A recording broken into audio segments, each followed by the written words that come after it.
इल्ला बिल्लाहिल अलीय्यिल अज़ीम। अऊज़ु बिल्लाहि मिनश शैतानिर लईनिर रजीम। बिस्मिल्लाहिर रहमानिर रहीम। अल्हम्दुलिल्लाहि लाबिसिल किब्रियाइ बिला तजसीद, अल मुर्तदि बिल जलाल बिला तमसील, अल मुस्तवी अलल अर्श बिग़ैर ज़वाल बिला तबाउद मिनहुम। वस्सलातु वस्सलामु अला साहिबिद दावतिन नबविय्या अन्नबिय्यिल मक्किय्यिल क़ुरशी मदनी अबिल क़ासिम मुहम्मद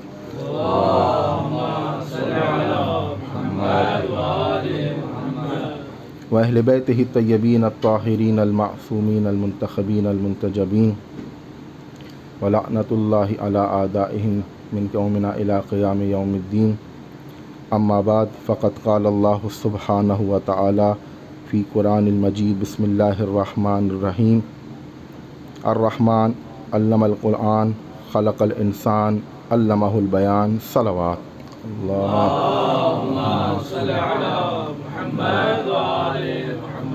अज़ीज़ान मुहतरम, आप जो लोग मुझे सुनते रहे हैं और जो सुनते हैं उनको इस बात का अंदाज़ा है कि बयान भी मेरा मुख्तसर होता है और मैं हमेशा आयत ऐसी ही पेश करता हूँ कि जो मुख्तसर हो लेकिन साथ मुख्तसर होने के उसमें बयान भी ऐसा हो कि जो बैठने वाला जो आयत सुन रहा है उसकी तफसीर या उसका मतलब उसको सुकून और तस्कीन पहुँचे कि मुख्तसर सुनी आयत लेकिन मुफीद बात हुई। अर्रहमान अल्लमल क़ुरआन ख़लक़ल इंसान अल्लमहुल बयान। ये सूरह रहमान की मुस्तकिल 4 आयतें हैं। परवरदिगार आलम ने यानी रहमान ने इल्म दिया है। इल्म पहले दिया है, ख़लक़ल इंसान, इंसान को बाद में खल्क़ किया है। वैसे तो समझने वाली बात है और अगर दिक्कत की जाए तो चकरा भी जाएगा इंसान कि अल्लमल क़ुरआन के कुरान की तालीम पहले दी है और ख़लक़ल इंसान, इंसान को खल्क़ बाद में किया है, तो फिर तो कुरान की तालीम दी किसको है? यानी हम जो समझ रहे थे कि रसूल को ज़ाहिरी तौर पर जो वही नादिल हुई थी ये इस जिस्म और जिस्मानियत पे नादिल हुई थी, नहीं, दर हकीकत कुरान कह रहा है कि रसूल को उस वक्त कुरान की तालीम दी थी जब कुरान अव्वल नूर था, जब मोहम्मद अव्वल नूर थे। इसलिए कि कुरान की तालीम देने के लिए, कुरान को नादिल करने के लिए जिस्म और जिस्मानियत की ज़रूरत नहीं थी। अगर कुरान ही किसी जिस्म का मोहताज होता, यानी किसी जिस्म नातिक का मोहताज होता कि किसी जिस्म नातिक की तरफ परवरदिगार वही करता, तो परवरदिगार जिस्म नातिक की तरफ वही करने के साथ साथ इसी कुरान में फरमा रहा है कि हमने मक्खी पर भी, हमने चूंटी पर भी वही की है नहीं की। अगर जिस्म और जिस्मानियत इसमें नातिक का मोहताज होता कुरान वही के लिए तो फिर उन पे वही ना होती। कुरान उनसे मुखातिब है। कुरान ने कई जगह मिसालें दी हुई। लश्कर आ रहा है, सुलेमान को क्या कहा? शऊर रखती है वो मखलूक। सिर्फ ऐसा भी नहीं है कि वो शऊर नहीं रखती और मुंतबे कर रही है लश्कर को, अपनी कौम को कि सुलेमान का लश्कर कहीं तुम्हें रौंद ना जाए। बहरहाल बात उधर नहीं जाएगी। मकसद सिर्फ यही बताना था। इल्म दिया रहमान ने, और इल्म जब दिया है रहमान ने तो जिस मुअल्लिम को दिया है, एक के बाद एक मुअल्लिम, एक के बाद एक मुअल्लिम, और उस मुअल्लिम को इल्म देने के साथ साथ मुंतखब किया है। मुंतखब करने के बाद इल्म दिया है मुंतखब करके, यानी और ये कहा है कि वह इख्तरना हम अला इल्मिन अलल आलमीन। हमने तमाम अम्बिया को, तमाम अपनी भेजी हुज्जतों को पहले चुना है और उसके बाद उन्हें इल्म दिया है। यानी ये हो नहीं सकता कि इंसान कि जिसको परवरदिगार ने चुना हो हिदायत के लिए, वो नबी, वो रसूल, उसके पास इल्म न हो, ये मुमकिन नहीं है। इसलिए कि इल्म दिया है और फजीलत मिली है इल्म की वजह से। यानी अगर मुअल्लिम बनाया है तो इल्म की फजीलत देकर, और अगर हादी बनाकर भेजा तो इल्म की फजीलत देकर। ऐसा कोई हादी हो नहीं सकता कि जो आलिम ना हो, वो उस हादी को हम हादी नहीं मानते जो मिंबर पर बैठ के जाए अपनी बहन से मसला पूछ के बताए। इसलिए कि मिंबर रसूल पर और मिंबर इल्म पर बैठने के लिए फ़कत दावा काफ़ी नहीं है, बल्कि वाक़ई कुरान का और सुन्नत का इल्म भी होना ज़रूरी है। तन्हा दावा काफ़ी नहीं है। और यहीं से, इसी आयत से वाज़े हो जाता है उनका बातिल नज़रिया जो कुरान को काफ़ी समझते हैं। आगे बढ़कर कुरान ने क्या कहा कि अल्लमा आदम अस्माकुल्लाह, हमने आदम को तमाम अस्मा का इल्म दिया है। और कुरान ने फ़कत अम्बिया को दुनिया आखिरवी इल्म नहीं दिया था, ये नमाज रोज़ा या अहकाम के इल्म नहीं देते, बल्कि दुनिया के गुजारने का भी इल्म दिया है। वस्निल फुल्का बिअयुनिना व वहीना, हमारे सामने नूह इस कश्ती को बनाओ, हमारी वही के ज़रिए से कश्ती बनाओ। नूह ने कितनी ज़िंदगी गुजारी, 9.5 साल तो फ़कत तबलीग की थी, उम्र तो उससे भी ज़्यादा थी, लेकिन परवरदिगार का नज़र अपने नबी पर थी कि न थी?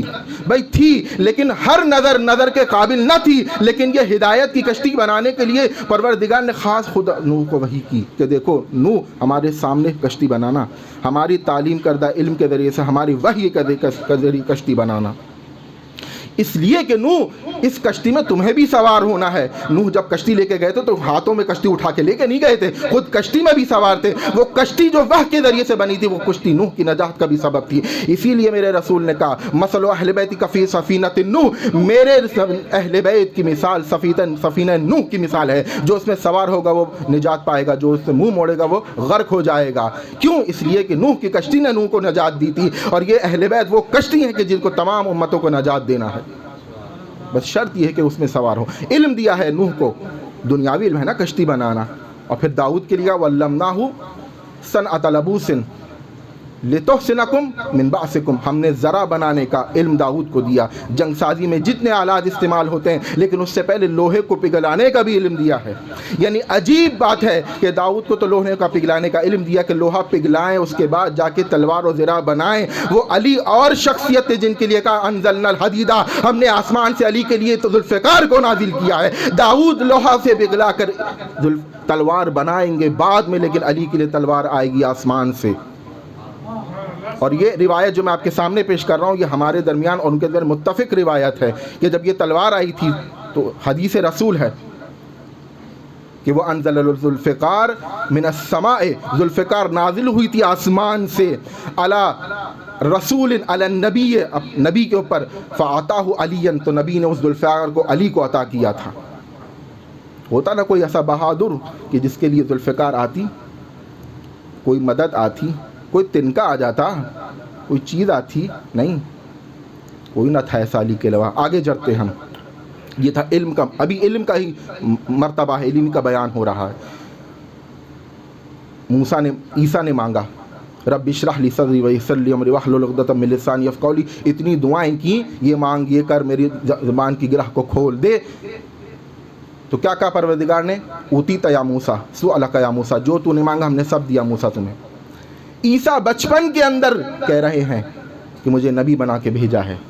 जब कहा कि हम इस गहवारे के बच्चे से कैसे कलाम करें, तो गहवारे से बच्चा बोला। मालूम हुआ कि इल्म खुदा अता करने में बचपन, बुढ़ापा, जवानी मायार नहीं होता। खुदा इल्म जब आती करता है तो गहवारे में अता करता है, अता करता है तो कभी भी अता करता है।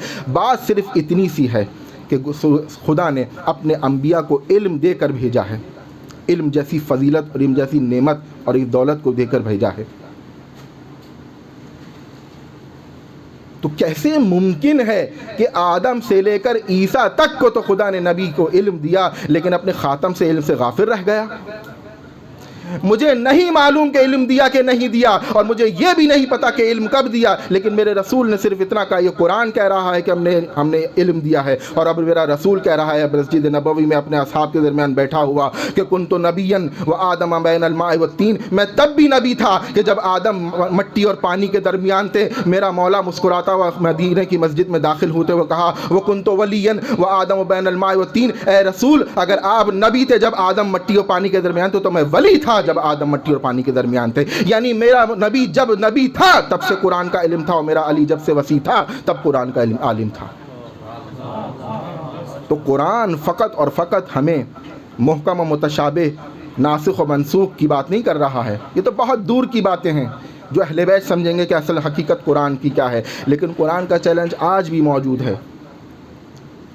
वो जो दुनिया की तरक्कियों को देखकर ये समझ रहे हैं कि अब कुरान में रखा क्या है, नाउज़ुबिल्लाह, कुरान कोई अफसाना नहीं है, रसूल का जीता जागता मुअजिज़ा है। इसमें तमाम तर इल्म और तमाम तर ज़िंदगी का क़यामत तक आने वाले इल्म की ख़बरें मौजूद हैं। इसलिए कि कुरान को पढ़कर इंसान कामयाबी हासिल कर सकता है, मगर उस शर्त के साथ कि कुरान अहले बैत के साथ हो, तब तो इंसान कामयाब है। फ़कत कुरान को अपने तय समझने से कुरान ना समझ में आने वाली किताब है, ना समझ में आएगी जब तक दर अहले बैत से मुतमस्सिक ना हो। यही सबब है जो लोग गुमराह हुए, जो भटके, चाहे वो दुनिया के मुसलमान हो, चाहे दुनिया के कोई कौम हो, जिन्होंने इतनी तरक्की की है, जो आसमानों में उड़े हैं, जिस ज़मीनों की और समंदरों की गहराई छानी है और सितारों की पैमाइशें की हैं, लेकिन तमाम तर सितारों की पैमाइशें करने के बावजूद भी इस काबिल ना हो सके कि एक सितारे को भी अपने घर पर उतार देते। ये दर ज़हरा का शरफ था कि सितारा ज़हरा के दर पर आके शज़ारेज़ हुआ है। ज़मीन की खाकें दुनिया में इंसान ने छानी है, फ़लाँ ज़मीन की कितनी खुसूसियात है ज़मीन की। अगर आप जाके केमिस्ट्री फिज़िया में जाके पढ़ें तो ख़ुद ज़मीन की कितनी खुसूसियातें तय हैं, और ज़मीन के और मुख्तलिफ़ ज़मीनों की, कोई काश्त के काबिल है, कोई काश्त के काबिल नहीं है, कोई किस तरह से है, कोई किस तरह से में से सेम है, किसी में थोर है, किस तरह की मुख्तलिफ़ ज़मीनें हैं, लेकिन किसी में इतनी मजाल ना हो सकी, किसी के अंदर इतना शरफ़ ना था कि कोई खाक को खाके करबला बना देता। यह हुसैन के खून का वक़ार था कि उसने खाके करबला को खाके शिफा बना दिया।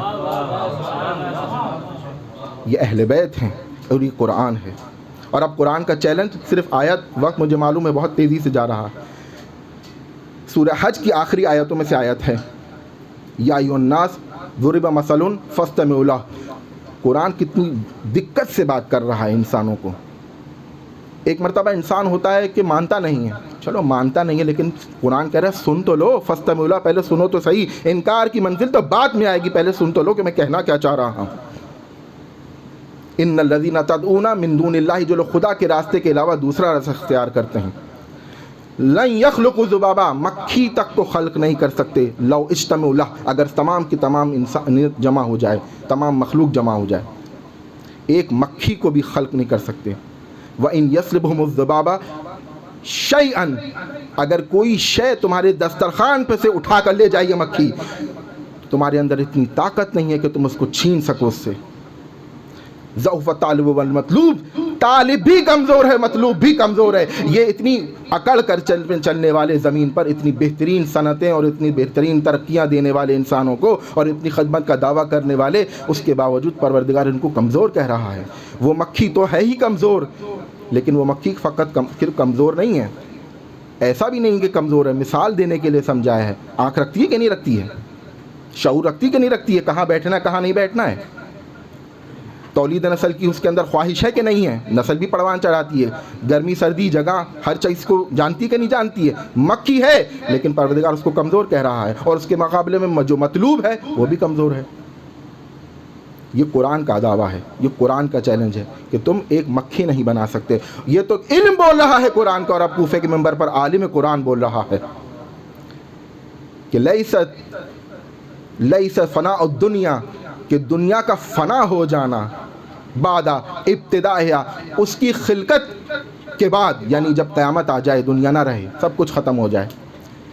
ये इतना ताज्जुब खेस नहीं है, एक मरतबा आई क़यामत, सब ख़त्म, बिल्कुल तबाह, ना समंदर रहे, ना पहाड़ रहे, गोले की तरह उड़ रहे। कुरान में कैसी कैसी ताबीरें की हैं, जब ऐसा होगा तो ऐसा होगा। बिआजब मिन इंशाइहा, उससे ज़्यादा ताज्जुब खेस ये है कि परवरदिगार ने दुनिया को बनाया कैसे है। अरे दुनिया इसी पर गौर फ़िक्र कर रही है और बहस कर रही है, क़यामत आएगी तो ऐसा हो जाएगा तो वैसा हो जाएगा, इस पर गौर नहीं करती कि परवरदिगार ने इस दुनिया को बनाया कैसे, इसकी तख्लीक कैसे, कि इसमें कितनी मखलूक़ात दी हैं, किस किस्म की मखलूक़ात हैं, जानवर कैसे हैं, हैवान उनमें भी कितनी किस्में हैं। और अब मौला आके कहते हैं वलौ इज्तमअ जमीउ हैवानहा मिन तैरहा व मिन बहाइमिहा, अगर तमाम के तमाम हैवानात उड़ने वालों में से हों या चौपाए हों, मिन जमी असनाख़हा व अजनासिहा, तमाम तब जिन्सों के साथ और तमाम तर अपनी सिनफ़ के साथ जमा हो जाएं। कुरान ने तमाम लोगों को कहा था, मौला तमाम मखलूक़ात की बात कर रहे हैं, इंसान, हैवान, चौपाए, जितने किस्म के लोग हैं, सारी मखलूक़ात खुदा जमा हो जाए। मा क़दरत मिन अहदासिन बऊज़तिन, परवरदिगार की कसम है कि ये इंसान तमाम मखलूक़ात जमा होने के बाद भी इतनी कुदरत नहीं रखते कि एक मच्छर को भी बना सके। कुरान मक्खी की बात कर रहा था, अली मच्छर की बात कर रहे हैं। यानी इंसान कितना कमज़ोर है कि कुरान ने इंसान को जगाया है तो मक्खी की मिसाल देके, अली ने सोते हुए इंसान को उठाया है तो मच्छर की मिसाल देके, कि तुम्हारे अंदर ये कुदरत नहीं है। तो सवाल ये है कि अगर इंसान के अंदर इतनी कुदरत नहीं, कुरान नाजिल हुआ है तो अहले बैत के ऊपर, इस कुरान को समझा जाए तो समझा कैसे? कुरान ने जवाब दिया फ़इन्नमा यस्सरनाहु बिलिसाने का, हबीब वाक़ियन ये कुरान मेरी किताब है, मेरा कलाम है, और बहुत मुश्किल था अगर तेरी ज़बान इसको आसान करके ना पेश करती। ये तेरी ज़बान मुबारक की करामत है कि तूने इनके लिए मुश्किल किताब को आसान कर दिया। लितुबश्शिर लिल मुत्तकीन, ताकि ये कुरान मुत्तकीन के लिए बशारत हो जाए। कुरान को आसान किया रसूल की ज़बान पर, और अगर रसूल ना रहे तो फिर कौन? वही कुरान को समझाएगा जिसने रसालत की ज़बान को चूसा है। वही समझाएगा कि जो मेंबर पे सलूनी का दावा करता रहा और लोग आके सवालात करते रहे, सवालात के जवाब देता रहा। इसीलिए कहा था ना, इन्नी तारिकुन फ़ीकुम सकलैन, मैं दो गिरा कदर चीज़ें छोड़ के जा रहा हूँ, दो मौलमीन तुम्हारे दरमियान छोड़ के जा रहा हूँ, कुरान और अहले बैत। अगर इनमें से किसी एक से भी तुमने मुंह मोड़ा तो तुम कामयाब नहीं होगे, दोनों को साथ लेना पड़ेगा। और अब एक छोटी सी की हदीस इससे ताल्लुक़ ही रखती है कि किस तरीके से बाद रसूल अली सबसे ज़्यादा अहलियत रखते हैं, और ये रिवायत भी तमाम दोनों के दरमियान मुत्तफ़िक है, और नकल करने वाला भी हमारा नहीं है, और जो ख़ुद इमाम से सवाल कर रहा है वो भी अदावत रखता है अहले बैत से, बनु उमय्या के ख़ानदान का है, लेकिन मुअतरिफ़ है इल्म अहले बैत का। अबू हर्ब इब्न हिलाली आया चौथे इमाम के पास और आके पूछ रहा है, किस तरीके से अली जानाशीन रसूल है ना, पूछा, कहा क्या सबब था या रसूल अब्ना रसूलल्लाह, कि रसूल अल्लाह ने यानी गोया अली की इहानत करना चाह रहा था। मेरे रसूल के इधर दोष पर मोहर नबूवत थी ना, मौला अली ने यहाँ कदम रखे थे ना रखे थे। कहा किस तरह से अली ने कदम रख दिया, वो क्या सबब था, क्या हो गया था अली को, और क्या हो गया था रसूल को कि रसूल ने दोष पर उठाया अली को, क्यों किया था रसूल ने ऐसा? कहा इसलिए किया था रसूल ने अली को अपने दोष पर इसलिए उठाया था कि रसूल बताना ये चाहता है कि जान लो कि मेरे बाद सिलसिला मेरा सिलसिला मेरी नस्ल अली से चलेगी। कहा यब्ना रसूलल्लाह ज़िदनी बयाना, मेरे बयान में और इजाफ़ा करें। और क्या वजह थी? खुदा की कसम अगर ये क़यामत तक पाँचवें इमाम से पूछता रहता तो मौला क़यामत तक वजूहात बताते रहते, लेकिन आखिर में मौला ने इतनी प्यारी बात की है कि इसके बाद वाक़ई जवाब ख़त्म हो गया था। फिर पूछा उसने, कहा क्या सबब था, मेरे इल्म में इजाफ़ा करें। कहा इसीलिए रसूल ने अली को अपने दोष पर उठाया था, ये दुनिया जान ले कि ताहिर के कदम ताहिर दोषों पे आते हैं। कहा मौला फिर मुझे बताएं, मुझे फिर भी समझ में नहीं आया था, ज़िदनी इल्मा, मेरे इल्म में इजाफ़ा करें। कहा इसलिए कि देख लो कि शजर का जो समरा है वो इस तरह इस सूरत में आता है। कहा मुझे अब भी समझ में नहीं आया। कहा कि जान लो इसलिए रसूल ने अली को अपने दोष पे उठाया था कि जिस तरह से नफ्स व जिस्म से निस्बत होती है, रसूल को अली से निस्बत है। कहा रसूल अल्लाह यब्ना रसूल अल्लाह मुझे फिर बताएं। मेरा रिवायत कहती है कि मेरा मौला बैठा था और मुस्कुराते हुए उठा। कहा अब नहीं बताऊंगा। कहा क्यों? कहा कि अगर मैंने अब मज़ीद तुझे बताया तू कहेगा कि मोहम्मद बाकर नाउज़ुबिल्लाह दीवाने हो गए हैं। यानी मज़ीद कुछ ऐसा था कि जो इमाम बताते रहते। ये है कुरान, और ये कुरान से अहले बैत का रिश्ता। कुरान चैलेंज कर रहा है, कुरान इल्म दे रहा है, कुरान इल्म के मौजू पे बात कर रहा है, लेकिन साथ अहले बैत के साथ। अज़ीज़ान मोहतरम, ये करबला इसी कुरान को बचाने के लिए की गई थी। दीन मोहम्मद को, कुरान मुक़द्दस को बचाने के लिए। कितना गहरा रिश्ता था हुसैन का कुरान से कि सर कट गया हुसैन का, लेकिन तिलावत नौके नेज़ा पर भी जारी रही थी। अजीब बात है कि इंसान सवाल करता है तो एक आम शख्स भी उसके सवाल को, उस सवाली के सवाल को पूरा कर देता है, लेकिन एक वक्त आता है कि उसके पास इतनी ताकत नहीं रहती कि उसके सवाल को पूरा करे।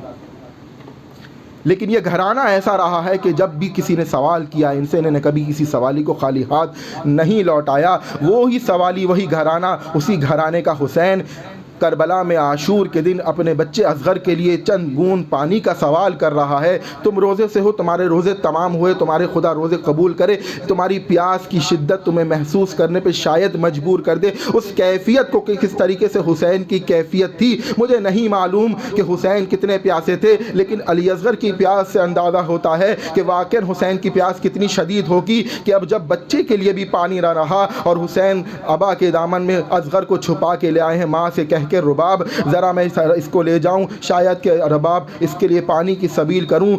सवाली सवालों को सवाल को हल करने वाला मगर कितना मजबूर है करबला के अंदर वो मासूम व इमाम कि जब सवाली का सवाल करता तो रावी पूछता था मौला आपने इसके चेहरे को ना देखा? कहा मेरी मजाल नहीं, मेरी हिम्मत नहीं है कि मैं सवाली के सवाल के चेहरे पर जो ये ज़िल्लत है मैं उसको देख सकूं। मैं नहीं कहूँगा, मेरे पास अल्फाज नहीं है, मगर मैं कहूँ किस तरह से हुसैन ने पानी का सवाल किया और इस सवाल करने के बाद तुम शियों को याद किया कि तुम देखो कि मौला तुम्हारा किस तरह से उस दिन सवाल कर रहा था इनसे कि इन्होंने अली असगर को पानी ना दिया, बदले में तीर दिया। हुसैन ने अबा के दामन को हटा के एक मरतबा असगर को बुलंद किया और कहा तुम्हारी दुश्मनी मेरे साथ है, इस शिशमाहे के साथ तो कोई दुश्मनी नहीं है ना? अरे इसकी माँ का दूध खुश्क हो गया, 3 दिन से इसने दूध नहीं पिया, अगर तुम कतरे इस बच्चे को मिल जाएं। वो समझे कि हुसैन कुरान को मुसालिहत के लेकर आए, लेकिन जब असगर को हुसैन की गोद में देखा और देखने के बाद हुसैन ने हुज्जत को तमाम किया और कोई जवाब ना आया तो हुसैन ने एक मरतबा अली असगर के कान में इतना कहा कि मेरे बेटे ये हुज्जत की बात को नहीं मान रहे, तू भी हुज्जत खुदा का बेटा है, अपनी हुज्जत को तमाम कर। असगर ने अपने सूखे हुई ज़बान पर, सूखे हुए होठों पर सूखी हुई ज़बान को फेरा। ये मंजर देखा कि फ़ौज अशकिया रोने लगी। एक मरतबा उमर साद ने हुरमला को बुलाया कि हुसैन के कलाम को काटो। अगर इस तरह से असगर ने किया और हुसैन ने असगर को बुलंद रखा तो ऐसा ना हो कि फ़ौज में इनकलाब बर्पा हो जाए। हुरमला ने एक मरतबा तीर जोड़ा। रिवायत कहती कि हुरमला ने 3 मरतबा तीर को जोड़ा है, तीसरी दफ़ा चलाया है। पहली दफ़ा जब जोड़ा तो हुरमला के हाथ से तीर नीचे गिर गया, दूसरी दफ़ा फिर जोड़ा, फिर गिर गया। उमर साद पूछता है तू तो बड़ा बहादुर तीरंदाज है, तुझसे तीर नहीं चलता, एक बच्चा तुझसे हुसैन का निशाना नहीं लगता। कहा मैं क्या करूं? जब जब मैं तीर को जोड़ता हूं मैं देखता हूं खैमे से एक माँ हाथ जोड़ के कहती है अरे मेरे बच्चे से क्या दुश्मनी है, खुदा रहे इसको न मार। एक मरतबा तीर चला, तीर यहाँ से चला, उधर असगर एक गर्दन से दूसरी तरफ से ज़िबा हो गए। असगर हुमक के रहे इमाम हुसैन की गोद में। हुसैन ने अली असगर को लिया और लेने के बाद अब खैमे की तरफ गए हैं और बड़ी मुश्किल से खैमे के अंदर दाखिल हुए। मुख्तसर 2 जुमले और दाखिल होने के बाद एक मरतबा रबाब को कहा, भी अबा के अंदर ही असगर को रखा हुआ है, बाहर नहीं है असगर, और कहा रबाब कोई सवाल न करना, बस मैं तुमसे पूछता हूँ कि मैं तुम्हारा कौन हूँ? कहा आप मेरे वाली हैं। कहा अगर मुझे वाली समझती हो अपना, मैं तेरा इमाम हूँ और तेरा वाली हूँ, तो कोई सवाल न करना। अबा के दामन को हटाया और असगर को दिखाया। आपने हुसैन की बात का मान रखा, सवाल ना किया हुसैन से, लेकिन असगर की तरफ रुक करके सिर्फ इतनी सी बात कही, ऐ मेरे बेटा तेरी उम्र के भी हैवान ज़िबा नहीं किए जाते, ये कैसी दुश्मन कौम थी कि तुझ पर तीर वार कर दिया। अला लअनतुल्लाहि अलल कौमिज़ ज़ालिमीन।